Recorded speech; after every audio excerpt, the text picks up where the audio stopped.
السلام علیکم۔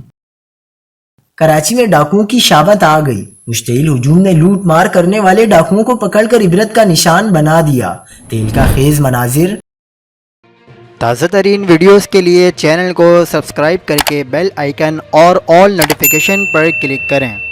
آپ کو بتاتے چلیں کہ کراچی میں لوٹ مار کے بعد فرار ہونے والے ڈاکوؤں کو نوجوان نے بہادری کے ساتھ گھر سے نکل کر دھکا دے کر گرا دیا، جس کے بعد علاقہ مکینوں کی بڑی تعداد جمع ہو گئی اور انہوں نے دونوں ڈاکوؤں کو پکڑ کر تشدد کا نشانہ بنا ڈالا۔ واقعے کی مختلف مقامات پر نصب کلوز سرکٹ کیمروں کی فوٹیجز سوشل میڈیا پر وائرل ہو گئیں، جس میں دیکھا جا سکتا ہے کہ گلی میں گھر کے باہر بیٹھے ہوئے متعدد نوجوانوں سے موٹر سائیکل سوار دو ڈاکو اسلحے کے زور پر موبائل فون چھین کر فرار ہو جاتے ہیں۔